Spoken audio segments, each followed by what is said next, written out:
In Dungeons & Dragons 5th edition, the unicorn is described as a mysterious magical beast resembling a horse with a spiral horn in its forehead. They were known to dwell deep in the forests of the world, and they typically shunned most mundane creatures, preferring instead the company of fae, like the pixies and dryads. This could partially be due to the mystical properties of their horns, which were said to have extreme healing properties. They were often associated with good-aligned gods, and were therefore protected by the people following those gods, while also being sought out as living trophies by devils, demons, and their worshippers. Was it not your sin trapped the unicorn?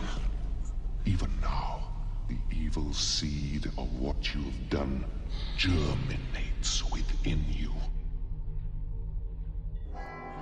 Unicorns have an AC of 12 and 67 hit points. They have a speed of 50 feet and decent stats across the board with an exception of the 0 in intelligence. They are immune to poison and cannot be affected by the charmed, paralyzed, or poisoned conditions. They have dark vision up to 60 feet and can speak Celestial, Elven, and Sylvan via telepathy. They have the Charge trait, which adds an extra 2d8 damage to their horn attack if they move at least 20 feet straight towards their target. This also adds a DC 15 strength check that, if failed, knocks their target prone. They are innate spellcasters with a spell save of 14, and can cast Detect Evil and Good, Druidcraft, and Pass Without a Trait at will, and they can also cast Calm Emotions, Dispel Good and Evil, and Entangle once per day each. The unicorn can make a multi-attack each turn, consisting of 1 horn and 2 hoof attacks. The hooves have a +7 to hit and deal 2d6 + 4, a potential of 6 to 16, while the horn deals 1d8 + 4, a potential of 5 to 12. Damage increases by 2d8 if the Charge trait procs. Alternatively, the unicorn can use Healing Touch, targeting a creature other than itself and healing it 2d8 + 2 hit points and cleansing it of all diseases and poisons. Or it can choose to use Teleport on itself and up to 3 creatures within 5 feet of it, teleporting them away to a location familiar to the unicorn. The unicorn also has legendary actions it can use at the end of other creatures' turns. It can make an attack with its hooves or spend 2 actions to activate Shimmering Shield, which adds +2 to its AC until the end of its next turn. It can also use up all 3 of its legendary actions to heal itself for 2d8 + 2. As a DM, I believe that unicorns are meant to help a good aligned party, but should a party face one in combat, they might be in for a challenge. If the party is perceived by the unicorn prior to battle, I would have it cast Pass Without a Trace on itself and hide in the woods, hopefully remaining unseen by your party. I would then have it cast Entangle, preferably between the ranged and melee players. This way they can split the party in 2 and create some rough terrain. I would then have it charge at ranged players and do a horn attack with the extra charge damage, followed up by 2 hoof attacks. I would then repeat this until each ranged player has fallen, relying on the rough terrain created by Entangle to keep the melee players at a distance or to keep the ranged players from truly running away. As for the legendary actions, I would have to gauge whether or not players are hitting too high. If players are consistently hitting with a 21 or higher, then I would rule out wasting 2 actions on Shimmering Shield, instead opting to use Heal Self to regain 2d8 + 2 health per round. If the battle is going really poorly for the unicorn and it's only a couple of hits from death, I would have it use its teleport on its next turn to retreat from battle. In Mythology, the unicorn was a legendary creature described as a beast with a spiral horn coming out of its head. In most European literature, art, and legend, the unicorn has almost always been depicted as a white horse or goat with the spiral horn, and was typically associated with piety, purity, and healing. Most legends also say that it was only capturable by a virgin. Some bestiaries from the Middle Ages state that its horns can cure illnesses and render poison useless, and as such, it was not uncommon for the horns of narwhals to be sold as, quote, unicorn horns. In Bronze Age civilizations, there was also a bovine type of unicorn, and the ancient Greeks also had unicorns as part of some of their legends. Unicorns are still commonly used in fantasy and pop culture, usually to signify rarity, purity, and magic.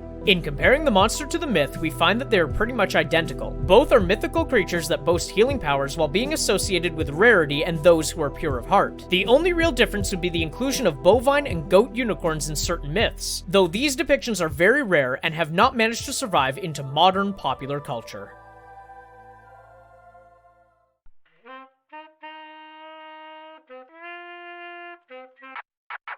If you enjoyed that video, consider giving it a like and giving me a follow. And for more of my videos, you can find me on Twitch @Moglaroo, YouTube @Moglaroo Streams, and TikTok @Moglaroo Streams as well.